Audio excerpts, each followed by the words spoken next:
Le problème pour moi, c'est la déconnexion du monde économique avec le monde social. Et pas du tout, mais vous êtes dans la caricature. Vous êtes dans un pays qui est, c'est vrai, qui est curieusement à la fois étatique et libéral. C'est-à-dire qu'il a les défauts des deux côtés. Absolument. Il y a un trop plein d'État et il y a un trop de libéralisme de l'autre côté. Et vous ne voyez qu'une chose, ce qui vous arrange, et tant mieux pour vous, tant mieux pour vous. C'est la mondialisation qui est en train de créer des emplois, soi-disant, etc. Or, cette mondialisation à laquelle vous participez, et c'est tant mieux pour vous, effectivement, elle est en train de détruire un tissu social en France qu'on est en train d'essayer un petit peu de préserver. Alors si en plus à ces gens qui n'ont pas d'emploi, vous voulez leur supprimer le peu de protection sociale qu'ils ont, mais qu'est-ce qu'ils vont leur rester ? Je ne connais pas l'islam comme un spécialiste qui connaît l'islam, mais j'ai au moins lu le Coran, et la plupart des abrutis qui viennent se faire tuer au nom de l'islam ou qui parlent de l'islam n'ont pas lu le Coran et ne savent pas ce qu'il y a dedans. Donc c'est pas pour défendre le Coran, parce que je suis athée, donc j'ai absolument rien à foutre de ce qu'il y a dans le Coran. C'est un athée qui défend le Coran, ça me fait rire. Non, je défends pas le Coran. Si. Je pointe simplement la folie qu'il y a chez ces gens-là. Ils parlent au nom d'un truc qu'ils n'ont même pas lu, c'est tout. Mais je n'ai aucune sympathie pour le truc qu'ils n'ont pas lu. Simplement, moi je l'ai lu. Sauf que c'est pas ça que vous dites. Vous prenez pour Voltaire. Mais en fait, Voltaire était beaucoup plus sarcastique et beaucoup moins respectueux de la religion catholique qu'il attaquait. Ouais, mais il dessinait vachement moins bien. Après le choc et l'effroi, le temps des questions. Alors, que faire? Comment réagir? Des questions que nous allons tout de suite poser à nos premiers invités, l'humoriste Christophe Alévèque. Bonsoir. Bonsoir. Et l'anthropologue des religions spécialistes de l'islam, Malek Chebel. Bonsoir. Bonsoir. Messieurs. Déjà, ça fait bizarre. Ça fait bizarre de les revoir. Ce qui est arrivé est tellement surréaliste que... Bernard Marie, c'était ici il y a un mois. C'est rude. Et moi, j'ai pas encore réalisé, donc c'est fait... Quel est votre sentiment justement sur ce qui s'est passé, sur ce qui se passe encore?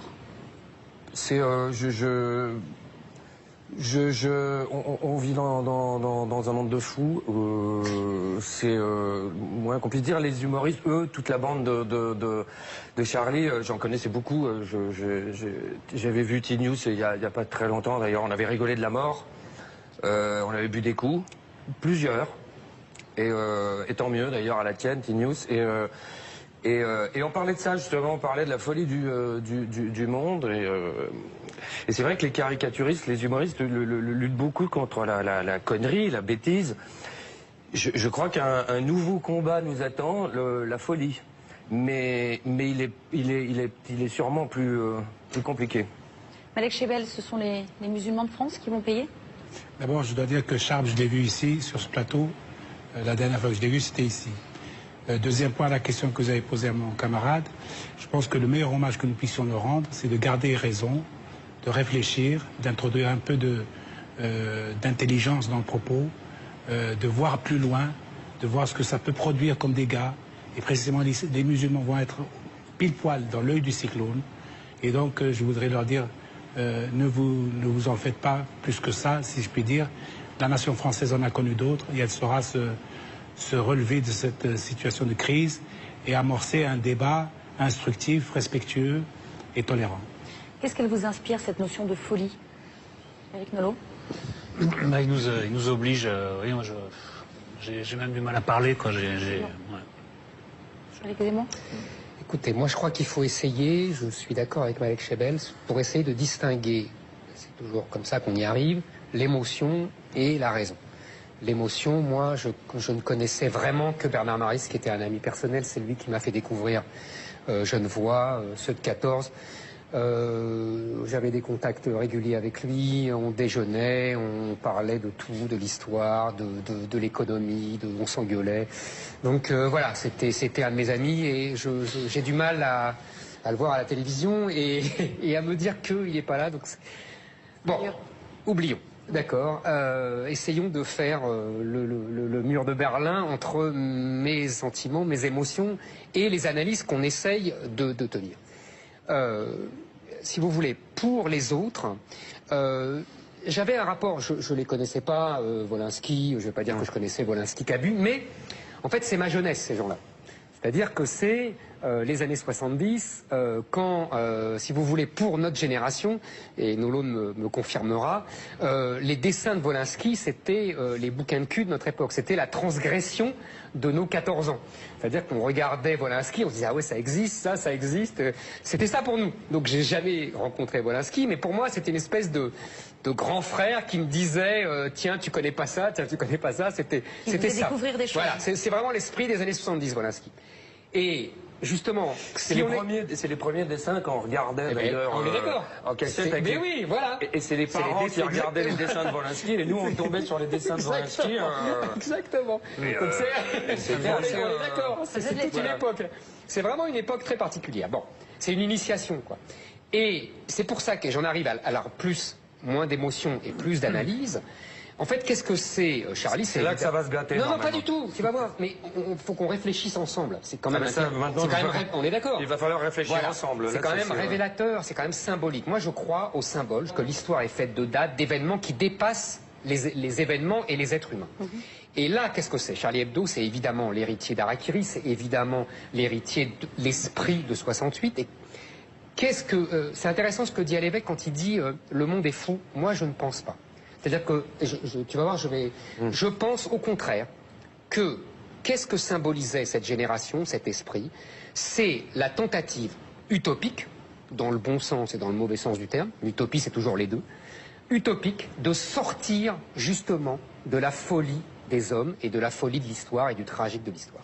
La bêtise, pas la bêtise, non, Christian, non, c'est pas la bêtise. Ce qui s'est passé, toujours bêtes. Ce qui s'est passé, tu peux pas y mettre du rationalisme. Si, c'est l'histoire. C'est l'histoire. Non mais l'histoire. C'est l'histoire. L'histoire est tragique. Écoutez, on en mettra lundi peut-être. Non. L'histoire est tragique. Et justement, ce n'est pas un hasard d'après moi. Tu vas pouvoir nous expliquer comment, froidement, deux êtres humains arrivent à en tuer d'autres, simplement parce que c'est des ça s'appelle l'histoire de l'humanité. Non, mais l'acte est scandaleux. L'acte en lui-même est scandaleux. Mais on ne va pas dire que c'est pas scandaleux. On te dit c'est l'histoire des hommes. Les hommes ont toujours agi comme ça. Voilà, ils ont toujours fait ça. L'acte est scandaleux. Et justement, c'est un symbole. Pour moi, c'est mon analyse à moi, on peut ne pas être d'accord avec moi. Pour moi, c'est très révélateur que ça soit justement ces gens-là qui incarnaient cette génération-là, qui incarnaient ce que j'ai dit, qui aient été frappés par des hommes qui pour toi sont fous, pour moi, justement, non. Encore, c'est une injure à la folie. Mais ce que je voudrais... Non, mais tu comptes sur voudrais dire, pour essayer de...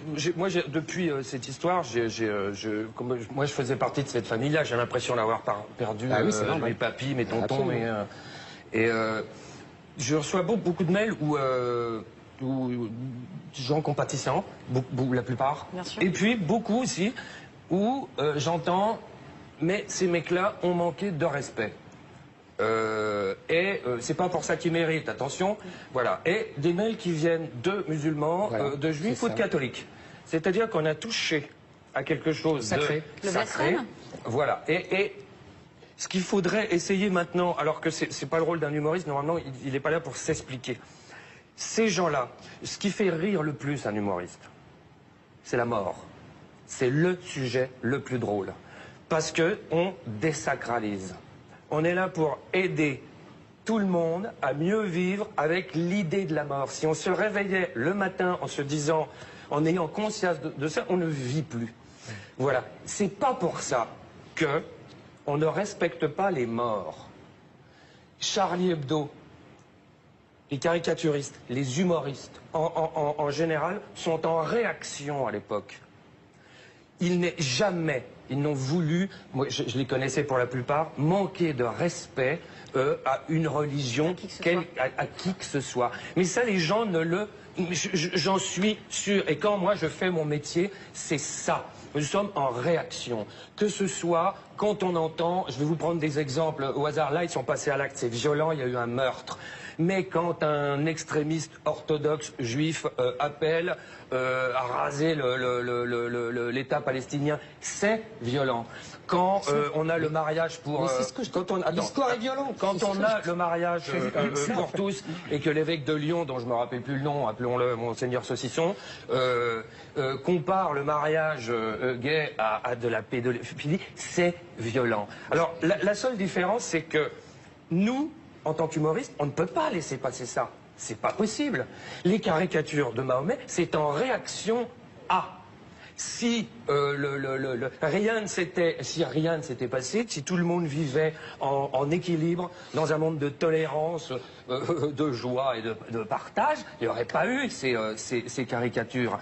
Mais faire ces caricatures, ça ne veut pas dire je manque de respect à ceux qui croient en... Même la sodomie du prophète. Même là, mais allons-y, mais vous savez, un humoriste... Vous savez, je vais agir en psychanalyste. Un humoriste, je vais juste... C'est une révélation des désirs cachés. Oui. Donc peut-être ça Peut-être. Éric Nolot. Simplement pour réagir, nous avons, nous, humoristes et caricaturistes, un grand défaut, c'est que dès qu'on nous dit que c'est interdit, ça déconne. Nous avons l'esprit et le évidemment, regard et la évidemment. plume attirés. Et voilà, alors peut-être que maintenant, puis après, excusez-moi, mais en plus ça me fait du bien de parler parce que j'en peux plus. Christophe, comme moi je me suis repris, voilà, je suis en état de parler. Mais je pense qu'il peut être maintenant... il va falloir que nous aussi, les humoristes, sans baisser notre froc, parce que ça c'est hors de question, on fasse preuve aussi peut-être d'une certaine, je ne sais pas, pédagogie, explication, retenue. Si on fait partie de retenue, imaginez Zemmour avec de la retenue. Viens, c'est plus Zemmour. Non, mais il a raison. Est-ce que il a raison. Je suis d'accord. Parce que je peux dire un mot. Oui, non, mais attendez, allez, juste un mot là-dessus, un commentaire. Est-ce que vous ne croyez pas qu'il y a plus de talent encore de faire de l'humour tout en étant dans le respect des gens? Il y a plus de talent. Il y a un niveau supérieur. Je viens de vous l'expliquer. Il n'y a aucun manque de respect dans ce qui a été fait par Charlie Hebdo. En plus, il y a une différence entre si on estime qu'on manque de respect, ce que je comprends, parce qu'après tout, la caricature, c'est justement la désacralisation, et effectivement, il y a des gens qui estiment qu'on leur manque de respect, qu'ils soient musulmans, chrétiens, juifs, athées, n'importe quoi. Bon. Athées, bien sûr. Et ce que Charlie Hebdo faisait sur le pape et sur la religion catholique, c'était 1000 fois, 10 000 fois plus que sur la religion musulmane. Il y a une différence, c'est que ceux qui s'estimaient manquer de respect, ils attaquaient Charlie Hebdo devant les tribunaux, ils les insultaient, etc. Justice, oui. Là, il y a une différence, c'est qu'ils estiment qu'ils ont le droit de les tuer. Et pourquoi ils estiment qu'ils ont le droit de les tuer? C'est là où je voulais en venir. Parce que je pense qu'on a tort de parler de terrorisme, etc. Je pense que pour eux, j'essaye toujours moi de comprendre ce qui se passe dans la tête des gens, même s'ils me paraissent fous, comme disait Christophe tout à l'heure. Je pense que pour eux, ils ont là exécuté une sentence quasi judiciaire parce qu'ils estimaient que le prophète avait été justement profané et que donc ça ne mérite en fonction du Coran que la mort. Et donc Ça la ne vient mort... pas à l'idée que ça peut être un délire personnel? Non. Juste Non. C'est un délire qui est raccroché je pense à un mythe. non. Malek Chebel, je pense que pas. C'est pas un délire personnel. Il y a une partie de délire personnel là-dedans. Attendez, on écoute 2 secondes, Malek Chebel. Non, le prophète est représenté dans pas mal de figures et d'illustrations et de caricatures, notamment dans le domaine chiite, dans le monde chiite. C'est pour ça que je vous pose la question. Ça n'a jamais posé de problème. Et même dans le monde sunnite, dans certains cas de figure, la représentation n'est pas interdite, puisque sinon, vous ne verrez pas les grands tableaux des présidents de la République, les potentats, un peu partout. Donc moi, je suis de Vous avez ceux raison, qui puisqu'il disent... n'y a que Dieu qui ne doit pas être représenté. Exactement. Et Mahomet n'est pas Dieu. Je suis de ceux qui... Attendez. Hey, Attendez. c'est un prophète. Attendez. Laissez-moi donner de la limite Mais exacte. je vous en prie. Parce que là, non, c'est-à-dire, vous pouvez encore représenter, si vous voulez, le prophète et Dieu, et tout ce que vous voulez. Ah non, Dieu non. Tant que... Non, au contraire. Je vais vous dire quelque chose. Peut-être ça va vous surprendre. Ouais. Vous avez le droit de dire tout ce que vous voulez sur Dieu. Mais Un j'ai peu dit- moins sur le prophète. Mais vous n'avez pas le droit de représenter Dieu. Dans le Non. monothéisme, c'est comme ça. Oui, non, mais Qu'il attendez. soit juif ou musulman. L'islam, vous pouvez tout faire concernant Dieu. Il n'y a pas de souci. Non, je vous le dis. Attendez, là, je vous le dis publiquement. mais excusez-moi, non. C'est le prophète qui... Non, mais attendez, si. Peut-être chez les juifs, non. Peut-être chez les chrétiens, non. Non. Mais- C'est un monothéisme, l'islam, a priori. Oui, mais attendez, dans ce monothéisme-là, la niche représentation de Dieu, vous pouvez la faire à la limite. Même Moi, vous j'ai pouvez jamais moquer. vu ça. Excusez-moi, j'ai Oui, jamais mais vu ça. attendez, là je le dis publiquement. Mais je vous en prie. En revanche, le prophète qui est lui le messager de Dieu, c'est un être humain, il est non représentable en l'état. C'est un dévoiement du monothéisme. Mais bon, c'est pas vraiment le débat. Bah, c'est quand même intéressant. Alors si je peux en placer une. Mais vas-y, Simplement mais dans le débat. j'ai rien dit, moi. Non, si un peu quand même. Non, mais moi j'évacue rapidement la dimension personnelle. Moi, c'était pas Wolinski, c'est plutôt Cabu, parce qu'on a vécu toute notre vie avec Cabu. Le Grand Duduche était un truc inouï quand on avait je suis d'accord. 10 ans. Et je pense qu'il laissera dans l'histoire la même trace que Daumier. Pour moi, c'est un génie, Cabu, dans tous les domaines. Donc c'est pas seulement des êtres humains, c'est des gens de grand talent. Mais si on reste sur la grille historique de Zemmour, c'est maintenant qu'on va savoir quel événement historique c'est. C'est-à-dire, qu'est-ce qui va se passer maintenant? Alors, dans vos deux professions, parce que là, je vois déjà dans le discours de Christophe Alévèque qui se dit, est-ce qu'il ne faut pas y aller un peu plus doucement, ou en tout cas y aller un peu différemment? Attends, je finis. Et maintenant, non mais ça, à la limite, je suis désolé, mais c'est vraiment un point un peu secondaire, c'est ce qui va se passer avec l'islam. Ah oui. C'est pas très bien parti, parce que ces gens-là ne sont pas encore enterrés, que la polémique a commencé. J'ai entendu des échanges à la radio, ils n'étaient même pas refroidis, c'est malheureux, j'ai trouvé ça un peu indigne. Oui. Alors, qu'est-ce qui va se passer? Est-ce qu'on va continuer à faire cette distinction essentielle entre islam et islamisme, ou est-ce qu'on va mettre tous les musulmans dans le panier? Déjà, Zemmour a commencé une sorte de glissement, de glissement un petit peu... Il n'y a pas de glissement. Si, il y a un petit glissement. Moi, je fais une distinction totale. Je dis, comme ça, je peux résumer d'une formule. Nous sommes, et c'est particulièrement évident aujourd'hui, en guerre avec l'islamisme, c'est une évidence. Je voudrais rappeler une deuxième évidence, parce qu'elle l'est de moins en moins. Nous ne sommes pas en guerre avec l'islam. Alors, est-ce que ce moment historique va nous permettre de garder cette distinction, ou on va tomber dans le n'importe quoi? Voilà en quoi ça peut être un événement historique ou pas. Allez-y, Mais moi, je veux répondre à ce que tu as dit, parce que je ne suis pas d'accord avec toi. Non, mais moi, parce que ce que dit Éric Nolot, je le partage à 100%. Je sais, c'est pour ça que je suis pas d'accord avec toi. L'islam est une religion, attendez, l'islam est une religion qui prêche la paix, qui prêche la tolérance, le respect, puisque Allah, justement, est un Dieu de prière et de compassion. Maintenant, l'application et le dévoiement de cet islam-là nous entraînent dans des impasses. Deux types qui se prennent pour le calife à la place du calife, qui vont tuer des journalistes. De quel droit? Mais de quel droit? Ils n'ont absolument aucun droit, ni droit prescrit, ni droit moral, ni droit coutumier, rien. Ils se réclament d'eux-mêmes. C'est pourquoi je dis c'est un délire personnel. Attention, il ne faut pas généraliser tout ça, sauf que l'histoire, elle a des chicanes, évidemment, et que dans la longue histoire, on a évidemment des moments de crise et de crispation. Moi, j'aimerais que la France soit à la hauteur de sa réputation, de ne pas faire l'amalgame entre les musulmans. 99% des musulmans, français notamment, sont des gens pacifiques, qui prient, qui rentrent à la maison, qui sont propres sur eux-mêmes. Comment on fait justement pour lutter? Attendez, je voudrais répondre. Il y a deux enfants perdus qui sont français, nés en France, parce qu'il ne faut pas oublier comme la dimension marginalisation en France, d'enfants d'origine étrangère, mais nés en France, donc français par conséquent, qui commettent des délits qui sont d'ordre judiciaire et d'ordre policier. Il ne faut pas confondre ça.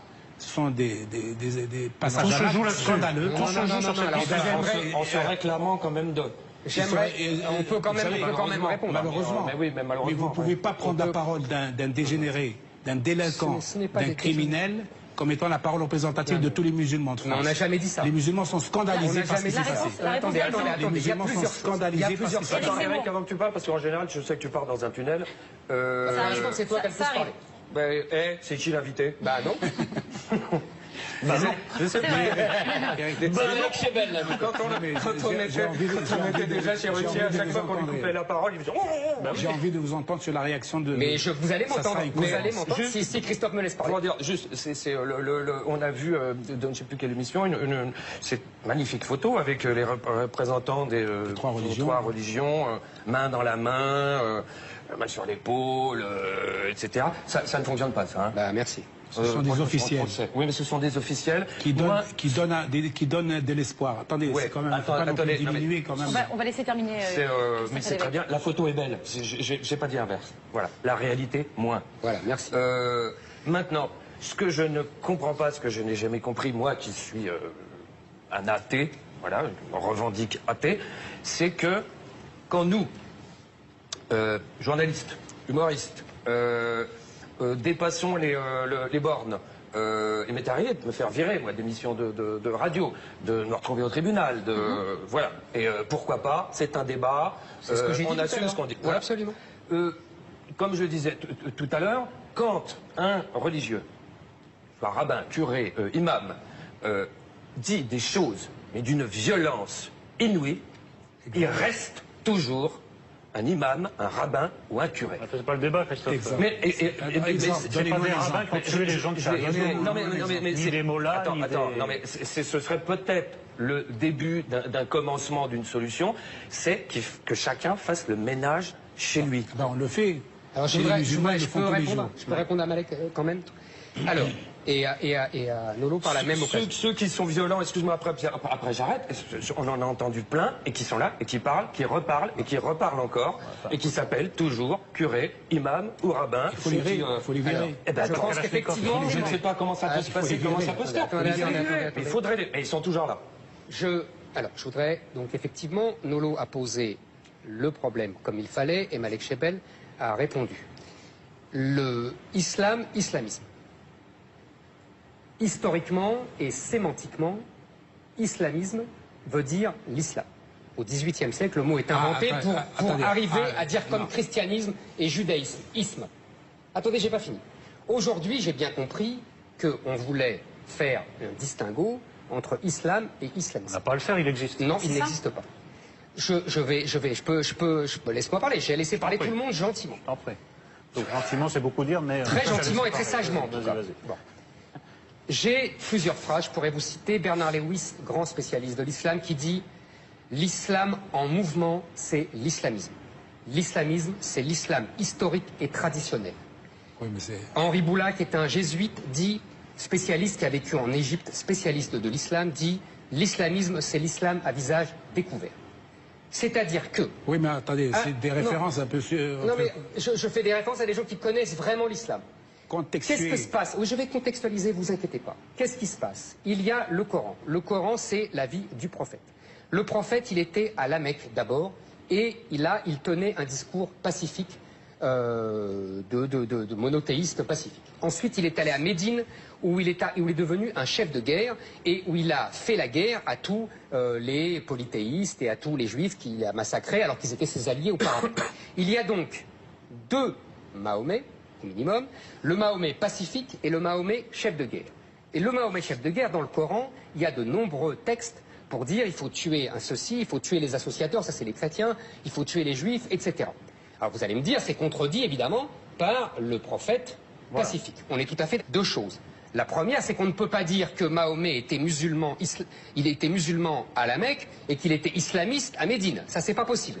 Et deuxièmement, je vous rappelle qu'il y a une règle en islam que M. Chebel connaît très bien, qui est l'abrogation. C'est-à-dire que le texte le plus récent abroge le texte le plus ancien. Non, mais- Or, Attendez, non. ça marche pas. Or, Non, mais le c'est- texte le plus récent est Non. constitué par les textes les plus guerriers. Non, mais c'est Dernière aberrant, chose, ce que tu dis, Eric. c'est pas aberrant du tout, c'est la réalité. C'est aberrant. Dernière chose, C'est je aberrant. finis Malek Chebel et je vous laisse répondre. Oui, non, je- finis. L'union sacrée n'a pas duré longtemps. Ce que je pense, c'est que, en fait, vous savez, j'aime à citer ici une phrase de Maxime Robinson, qui est un autre spécialiste de l'islam, et qui dit « L'islam, c'est un communisme avec Dieu ».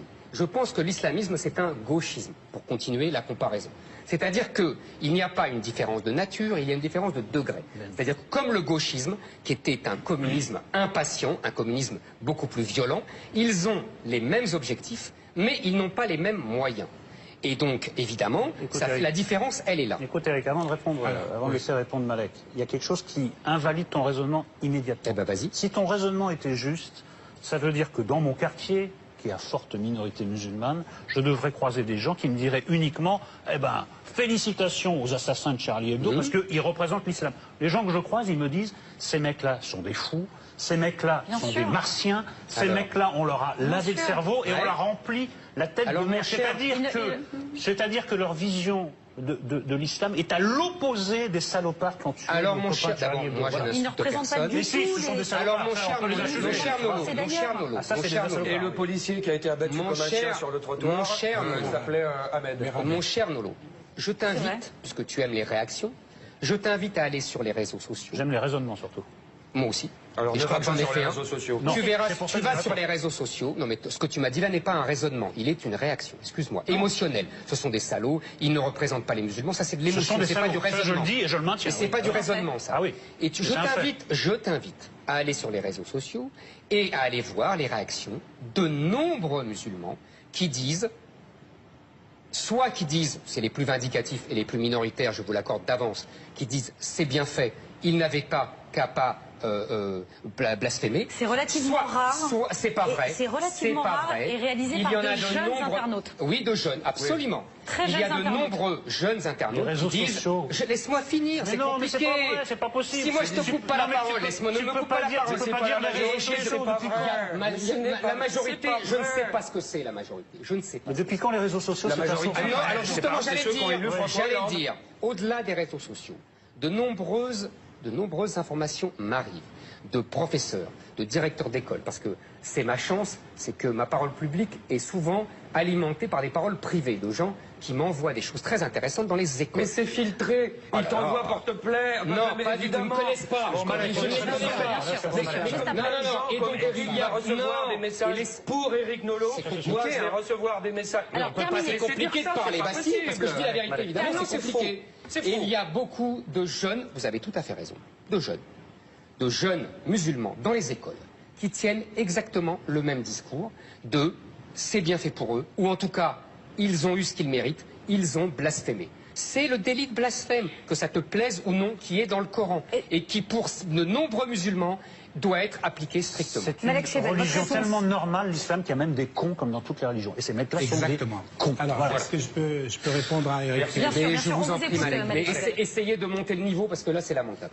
Je vais Non, je tenter rigole pas du tout. Non, mais parce qu'en même temps, je ne peux réagir que par la raison et par l'histoire, Merci. par des arguments. Eh ben alors, allez-y. Alors, j'aime bien vos constructions. Je ne sais pas si on se vous voit, on se tutoie. C'est comme vous voulez. Peu importe. J'aime bien vos constructions avec Zemmour, parce que dès l'instant où on est attrapé à un moment donné, on n'est plus lâché jusqu'au bout. Merci.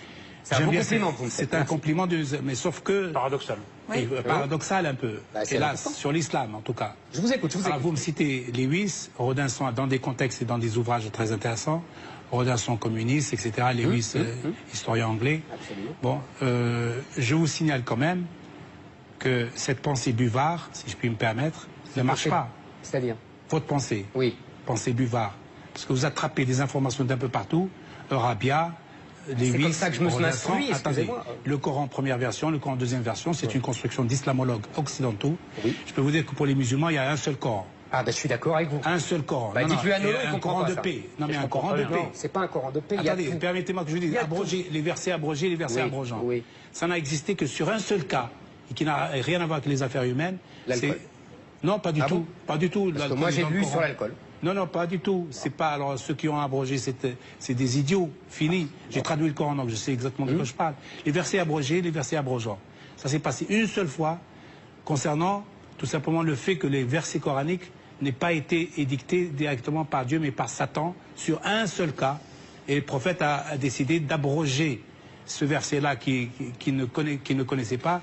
Et là, vous pouvez chercher tout ce que vous voulez. Ça, j'ai travaillé cette question-là à fond. Un seul verset a été abrogé par le prophète lui-même. C'est-à-dire, Non, mais je cherche pas ça, je cherche pas ça, vous inquiétez pas. c'est une affaire de polythéisme et de monothéisme. Ah, mais Sur un c'est pas verset, mon sujet. il était question de C'est divinité. pas du tout ce que j'ai lu, mais c'est pas grave. tutélaire, et c'est ça, c'est le verset qui posait problème. Et d'ailleurs, les versets sataniques, c'est exactement ça. Le verset satanique, le livre Non mais de attendez, Rocher. attendez. Vous ne je répondez complète sur- pas à ma question là. Je avec réponds à la Chebel. question. Pardon, La violence dans le Coran. Oui. Si le Coran était un livre violent, Oui. si d'aventure, par mésaventure en réalité, le Coran était un livre violent, on l'aurait su en Andalousie, on l'aurait su à Bagdad, sous les Abbassides, pendant 7 siècles, ils ont préconisé une civilisation ultra brillante, y compris des controverses sur la violence religieuse, et à travers des philosophes éminents, on l'aurait su durant tout le siècle. Sauf que il y a eu une interférence entre la politique, et c'est récent, c'est, je dirais, le postmodernisme de l'islam. L'islam a été pollué par un certain nombre de groupes politiques fondamentalistes, comme les frères musulmans, comme les... Monsieur comme Malek les- Chebel. Oui. Sourate 3, verset 29. En vérité, Allah n'aime pas les incroyants. Sourate 4, verset 59. En vérité, ceux qui ne croient pas, nous aussi, nous les brûlerons dans le feu.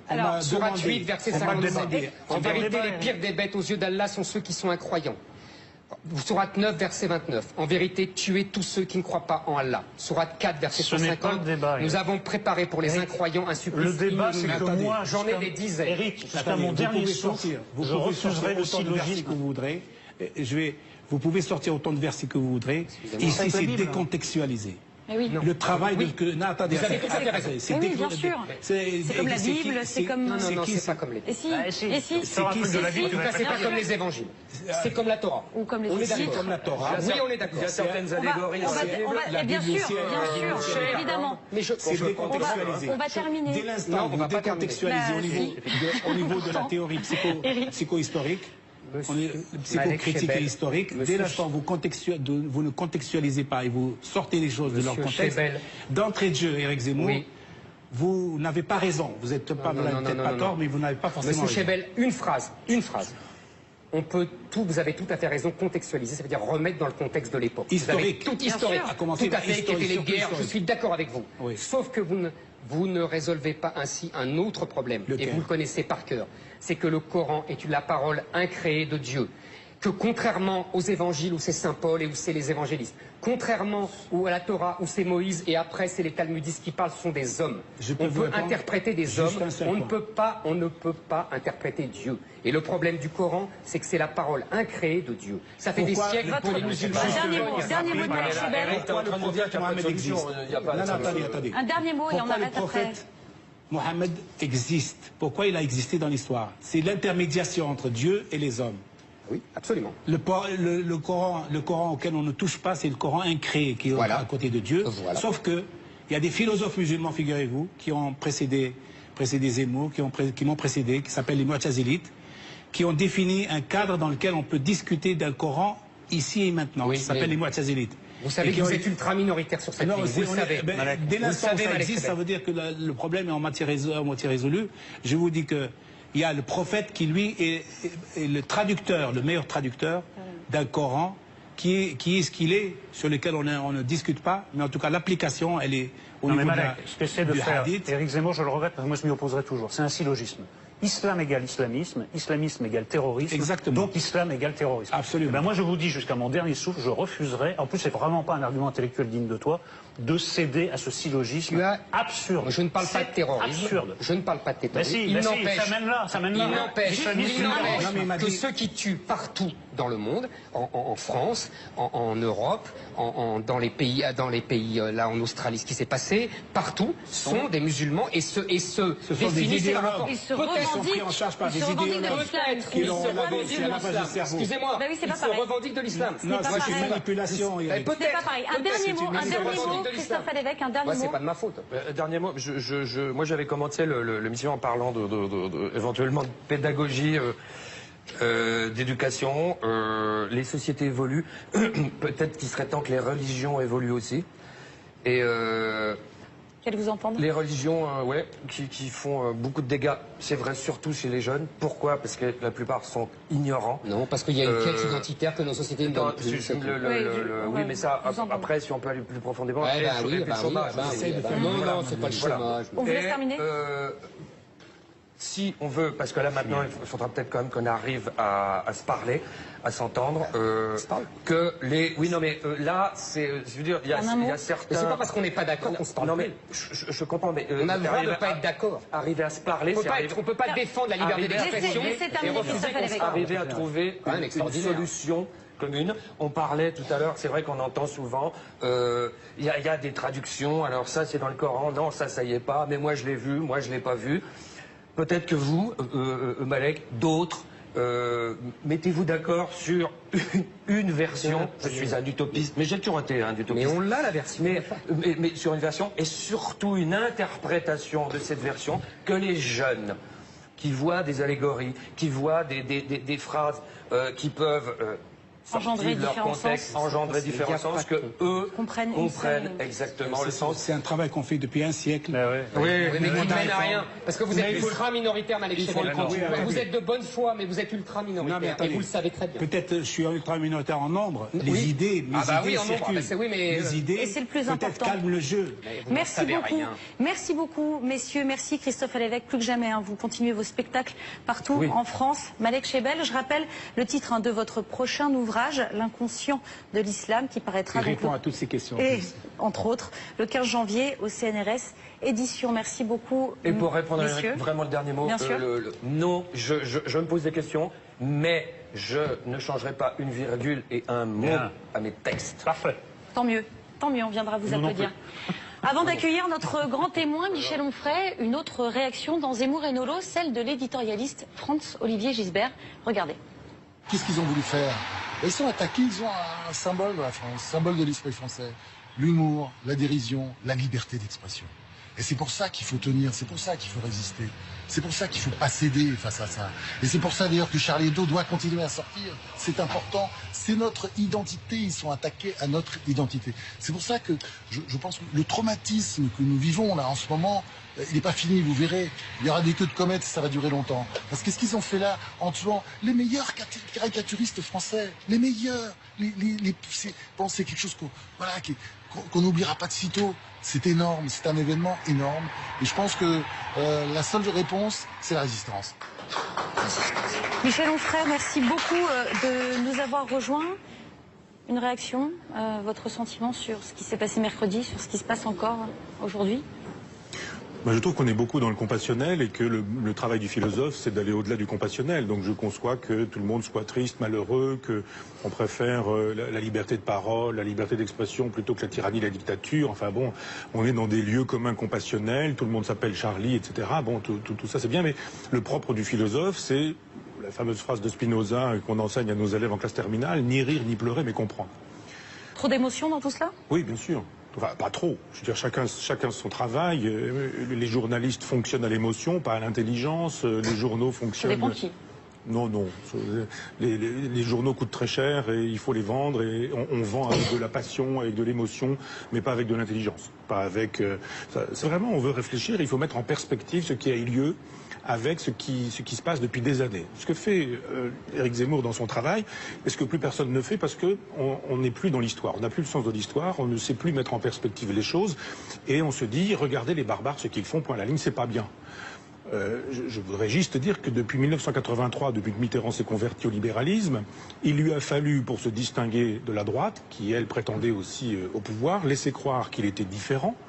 Et en ce sens, il a instrumentalisé un Front National en disant plus le Front National sera fort, plus la droite républicaine sera divisée, plus je suis susceptible de rester au pouvoir, bien que défendant moi-même une politique de droite. Cynisme et machiavélisme de François Mitterrand. Quand il y a une politique internationale avec des millions de musulmans sur la planète, que fait Mitterrand? 1,6 milliard. Voilà. Je n'étais pas sûr de mon chiffre, donc j'étais sûr qu'en Vous disant... voyez comme quoi les journalistes que parfois... ont parfois quelques bons chiffres, voire des oreillettes qui fonctionnent bien. Alors, en l'occurrence, non, je peux vous montrer mes fiches. C'était trop, Michel. Ah non, c'était beaucoup vraiment trop. là. Non, je vous jure, je l'ai noté. C'était pas Je l'ai bien. noté, je C'était- travaille non, mes mais dossiers. Ne te justifie Un peu pas, d'humour. Valérie. Un peu Valérie, ne te d'humour. Vous justifie l'avez pas. aucun second degré. Ne te moi. justifie Ah pas. non, moi non, Non. pas de ça chez Donc, moi. On prend acte que, avec Mitterrand et Bush, il faut aller massacrer des populations qui ne nous ont rien fait. Saddam Hussein ne nous a rien fait. Jusqu'à Bernard-Henri Lévy qui estime qu'il faut aller massacrer les Libyens ne nous ont rien fait. Il y a encore quelques temps, les Libyens, Kadhafi, on le recevait à l'Élysée en grande pompe. Dans cette politique internationale française que nous menons depuis une trentaine d'années, nous menons en France une politique islamophobe. C'est-à-dire que tous les gens qui nous disent... Peut-être que c'est probablement plus compliqué. En tout cas, c'est votre avis. C'est mon avis. C'est-à-dire qu'effectivement, on massacre les populations arabes, les populations musulmanes. C'est-à-dire qu'on s'immisce dans un combat qui n'est pas le nôtre? C'est pas le nôtre, bien sûr. Pourquoi est-ce qu'on parle des droits de l'homme? Mais si vraiment on a envie de bombarder, pourquoi on va pas bombarder la Corée, la Chine, le Qatar, Cuba, enfin un tas d'endroits? Pourquoi est-ce qu'on va pas libérer le Tibet, par exemple? On voit bien que ce ne sont pas les droits de l'homme qui Ça aurait de la gueule. Là, pour le coup, Ça, c'est classe, en non, mais effet. on pourrait parler des droits de l'homme. Donc, ce ne sont pas les droits de l'homme. Donc, il y a Clausewitz, qui a pensé au 19e siècle la guerre, a fait tout un très gros livre sur ce qu'il appelle la Grande Guerre, c'est-à-dire les deux peuples qui s'opposent, les nations, etc. Et il a parlé de la petite guerre. Et cette petite guerre, c'est la guérilla aujourd'hui.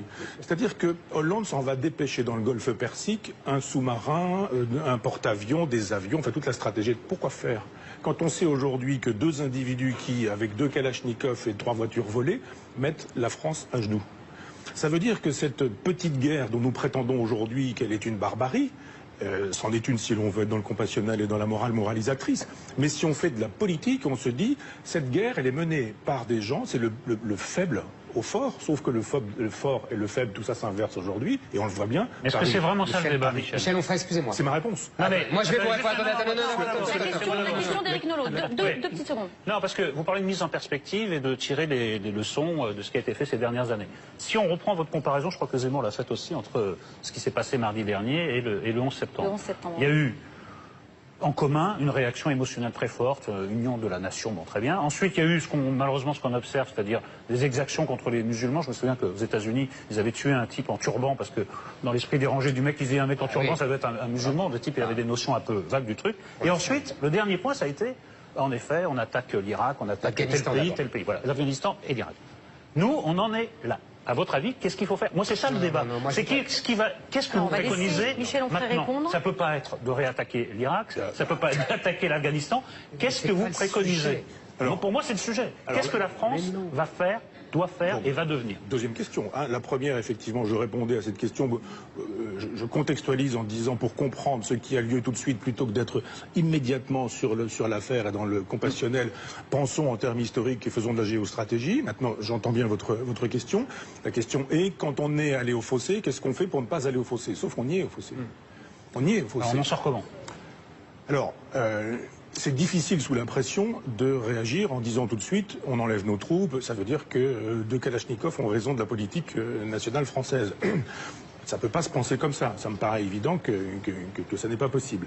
Moi, je pense que cette petite guerre, elle suppose que nous ne pensions plus en termes de grande guerre. C'est-à-dire la grande guerre aujourd'hui, elle est plus susceptible d'être faite. On ne va pas attaquer avec des bombes atomiques, je ne sais quel ennemi, etc. Si ennemi il y a, on a vu comment il fonctionne. Donc je pense qu'il faut repenser la question de la défense nationale à partir du service secret, à partir de l'information. On ne peut vraiment s'en sortir que si on prévient pour empêcher que ça ait lieu. Là, on s'aperçoit que dans tout ce qui a lieu tout de suite, ce sont des gens qui se connaissent tous, qui fréquentent les mêmes mosquées, qui connaissent les mêmes imams, qui sont dans les mêmes quartiers. Il y a une espèce de relation incestueuse entre tous ces individus. On ne me fera pas croire que les services secrets n'étaient pas au courant. Un exemple, il y a 13 ans, on a annoncé son cancer à ma compagne. Dans la semaine qui a suivi, elle a reçu des publicités pour les assurances obsèques. Ça veut dire que, et puis des assurances vie avec les pompes funèbres et ce genre de choses. On ne me fera pas croire que les informations ne circulent pas. Ça veut dire que moi je suis pour le fait effectivement qu'on puisse intercepter un certain nombre de conversations, etc. Je ne suis pas contre ça. Moi, je pense pour le Patriot Act, en fait. Oui, sauf que quand c'est le Patriot Act de Bush, on voit bien ce que ça veut dire. C'est aussi une façon pour Bush de maintenir son pouvoir en place et pour lui de vendre des armes, puisque cette guerre était nécessaire pour pouvoir entretenir le complexe militaro-industriel. Donc c'est pas exactement la même chose. Il faudrait une vraie pensée de gauche sur la question du service secret. Qu'on cesse de croire que la gauche ne peut pas penser, outre la République, la nation, etc., mais les services secrets, la police, l'armée, etc. Dès lors, on doit pouvoir... Sa vision est trop naïve sur ces sujets-là? Oui, il y a un philosophe qui s'appelle Israël, qui est un philosophe israélien, qui a écrit une philosophie du renseignement, très beau livre, dans lequel, effectivement, on se dit, si effectivement on veut empêcher que ça ait lieu encore, c'est pas militariser la société, c'est sûrement pas amener Marine Le Pen au pouvoir, c'est sûrement pas d'hypothétique gouvernement d'union nationale, c'est effectivement savoir qu'il y a un adversaire qui est quelque part, on peut le saisir si on le veut, parce que quand il s'agit de saisir le consommateur, Internet, ça permet de savoir qui fait quoi, qui achète quoi, qui recherche quoi sur Internet, et vous voyez bien que vous avez vos cookies, qu'effectivement on vous suit, et personne n'est contre ça. Toute la gauche qui nous dit que les libertés reculent, etc., ça les gêne pas du tout que pour nous vendre des produits, on soit fliqué sur Internet. Moi, je préférais être fliqué sur Internet pour des raisons de sécurité. Alors, je suis pas pédophile, je suis pas terroriste, j'ai pas d'argent en Suisse. Il n'y a pas de crainte à ce qu'on regarde. On n'a aucune chance. Je suis plutôt d'accord. D'abord, il faut que vous sachiez, parce que d'autres attentats ont déjà été prévenus, ont déjà été empêchés. On aurait eu beaucoup plus, en vérité, justement avec les méthodes que vous recommandez. Deuxièmement, je voudrais revenir, parce que la conversation a dérivé, vous avez l'air de dire, vous m'arrêtez si je me trompe, que, en fait, nous payons là notre politique islamophobe depuis 30 ans, nos interventions à vois-tu, en voilà. Pas seulement. Non mais en tout cas c'est un élément moteur. Oui. Moi, Nolo peut témoigner, j'ai toujours été contre toutes ces interventions comme vous. Que ce soit la Libye, l'Irak, les deux en Irak, je suis tout à fait d'accord avec vous sur le principe. Mais je ne crois pas comme vous que nous payons nos interventions. Je pense que... Pas que ça. Je crois que le problème est beaucoup plus global, Oui. qu'il concerne d'abord l'intérieur de l'islam. C'est-à-dire qu'il y a une contre-révolution à l'intérieur de l'islam depuis la création des frères musulmans en 1928, qui tente, si vous voulez, comme par hasard, il y a la fin du califat en 1923 et les frères musulmans en 1928, et c'est la contre-révolution contre la révolution, vous comprenez bien. C'est-à-dire qu'on avait des élites éclairées, occidentalisées, qui essayaient de moderniser et leur pays et l'islam, et immédiatement, il y a eu une contre-révolution islamique, et c'est cette contre-révolution musulmane qui gagne en ce moment, premièrement. Deuxièmement, quand vous dites on a fait des interventions, vous avez tout à fait raison, c'était n'importe quoi. Mais qu'est-ce qu'on a fait par ailleurs? On s'est livré à nos grands amis de l'Arabie Saoudite et du Qatar, les régimes les plus rétrogrades de l'islam, qui ont pu financer et endoctriner toute une jeunesse arabo-musulmane en France. Et on les a laissés complaisamment, tout simplement parce que nos dirigeants, qu'ils soient de droite ou de gauche, croyaient que c'était très malin d'être les alliés de cette Arabie Saoudite et de ce Qatar. Ça, c'est aussi une réalité. Et troisièmement, il faut arrêter de croire que c'est notre politique étrangère qui détermine ça. Moi, je pense que c'est tout simplement notre politique intérieure. C'est notre politique d'immigration folle depuis 40 ans qui fait que cet islamisme, s'il y a une différence entre islamisme et islam, on a déjà eu cette discussion dans la période précédente. Moi, j'ai dit ce que j'en pensais. Mais de toute façon, les deux ont un terreau très nombreux, et ces deux types que tu trouves monstrueux, ils sont comme des poissons dans l'eau, comme disait le président Mao, dans cette immigration très nombreuse qui a aujourd'hui pignon sur rue en France. Alors maintenant, on peut me dire il y a des musulmans qui sont outrés, etc. Non, oui, il n'y a pas des musulmans qui sont outrés. La plupart des musulmans sont outrés. Tu n'en sais rien. Si, j'en sais. Tu n'en sais rien. Il y en a plus dans mon quartier que dans le tien. Tu n'en sais pas plus que moi. Tu n'en sais pas plus que moi. Arrêtez avec vos chiffres bidons. On va les faire défiler un temps. Mais non, mais c'est pas le problème. Le problème, c'est qu'il y en a toujours suffisamment des deux côtés. Ah.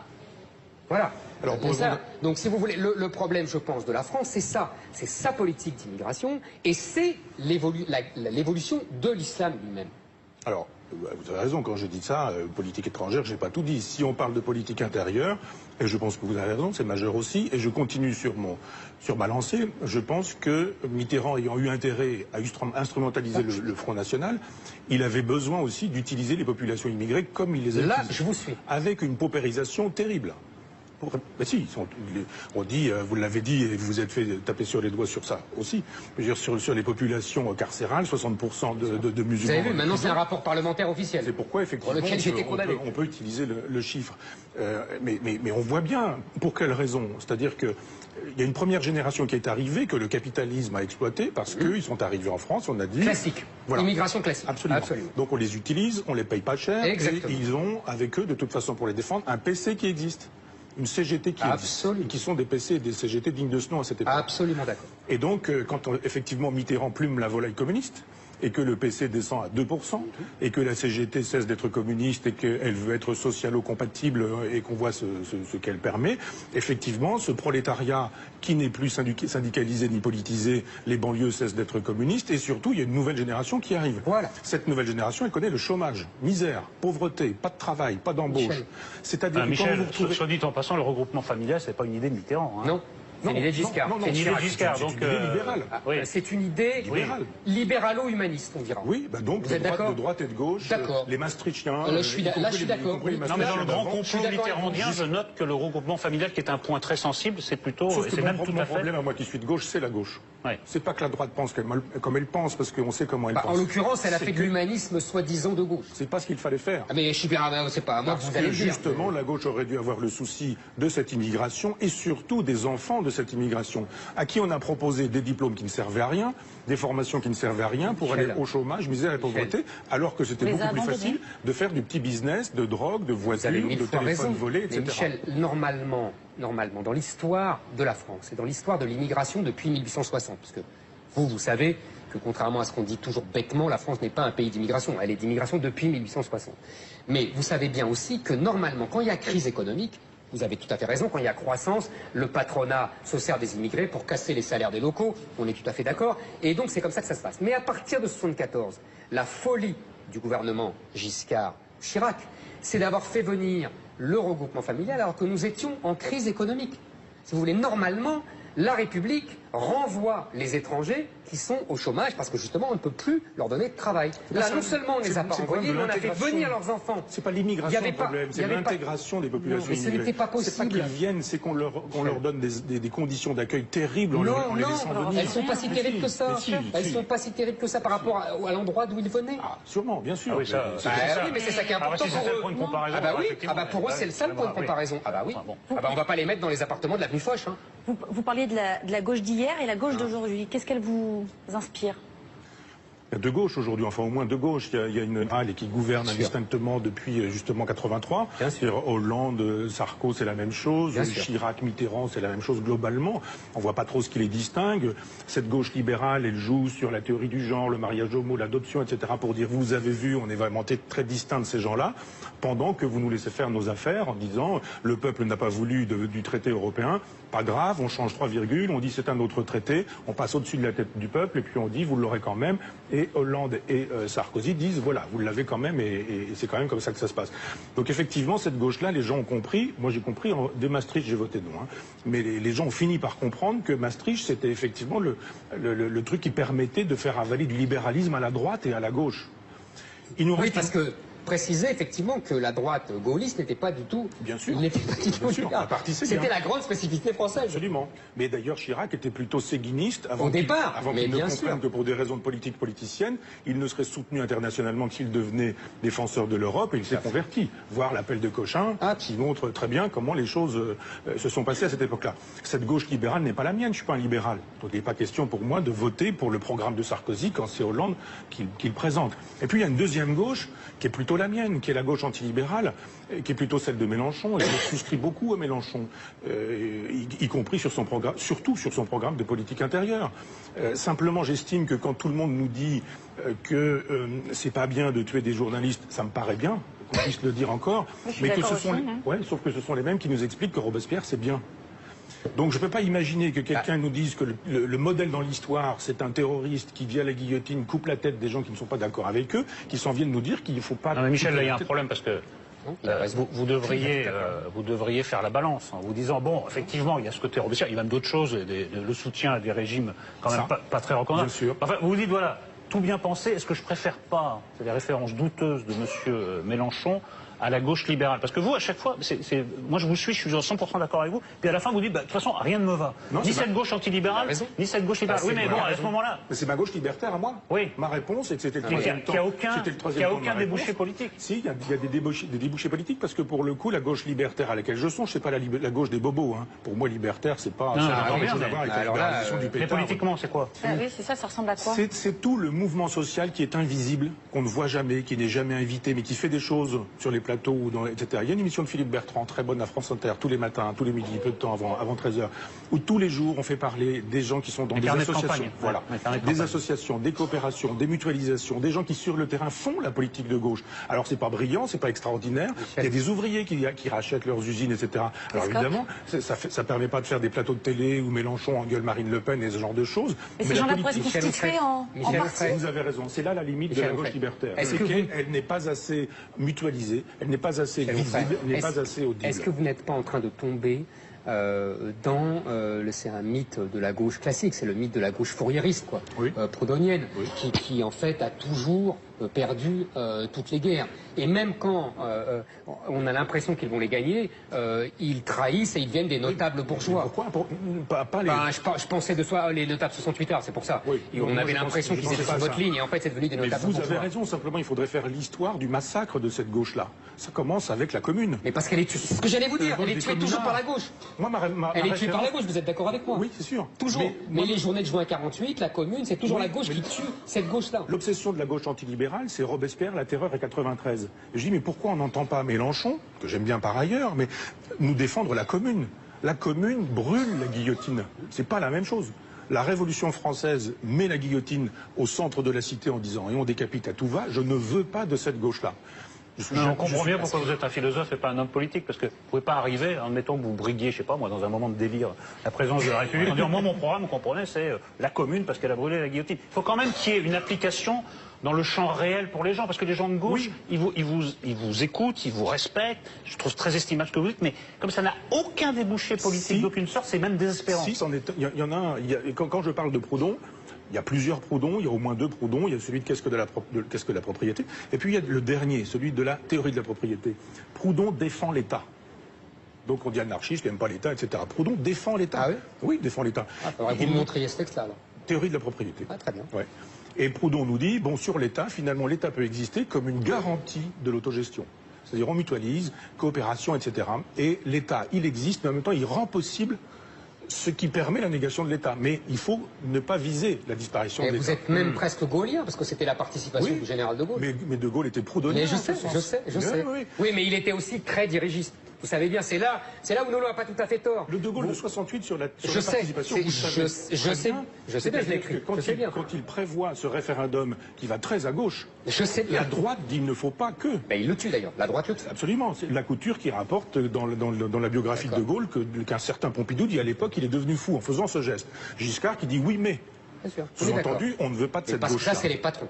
Bien sûr, le capital. On est d'accord. Le capital, la bourgeoisie. Mais ce que je veux vous dire, c'est que politiquement, votre gauche est tellement marginalisée depuis toujours. Elle se veut marginale. Non, je dis pas ça, moi. Moi, je dis pas qu'elle se veut marginale. Moi, je dis qu'elle est marginale. LIP, quand je disais la Commune, on aurait pu continuer. Oui, je suis d'accord avec vous, mais regardez, à chaque fois, ça échoue. C'est ce que j'ai voulu vous dire. Mais aussi parce que le Parti communiste avait intérêt à écraser tout ça. C'est-à-dire que Marx, par exemple, Marx écrase la Commune. Bien sûr. Parce qu'après, il récupère un petit peu, mais Marx, il dit non, ils sont pas assez marxistes, c'est trop proudhonien, c'est trop fourriériste. Moyennant quoi, 20 000 morts, fusillés par les Versaillais, etc. Moi, je suis de cette gauche-là, gauche communarde. Et vous êtes de la gauche. Vous êtes dans les défaites d'histoire. Voilà, vous êtes de la gauche des perdants magnifiques. C'est romantique, c'est pas politique. Non, je suis dans la gauche des gens du peuple. C'est-à-dire que si vous cherchez dans la Révolution française, vous avez des anciens monarchistes, avocats, qui vous font des grandes théories sur la liberté, l'égalité, la fraternité et qui coupent des têtes. Simplement, si vous cherchez des noms chez les communards, vous n'avez pas de grands noms et vous n'avez aucun intellectuel. Vous n'avez aucun type qui va vous dire Yaka, il faudrait, on devrait, on a regardé les textes et on fait concrètement des choses pour les femmes seules, pour les veuves de guerre, pour les gamins pauvres, pour les miséreux, des ateliers. Mais ça, c'est pas spectaculaire. Non, mais ça perd. Dans notre société où n'existent que les choses spectaculaires, ça perd surtout. Ça perd. Ça perd parce qu'on a en face de soi des gens déterminés à nous écraser. Exactement. Vous avez raison. Jadis, c'était avec les armes, avec la guillotine, parce que toute cette gauche, d'une certaine manière autogestionnaire et jacobine, elle est guillotinée très vite et très tôt. Elle est fusillée chez les communards. Avec l'IP, on s'aperçoit effectivement que le capital et le Parti communiste... Souvenez-vous pendant la guerre d'Espagne, les communistes qui massacrent les anarchistes. Absolument.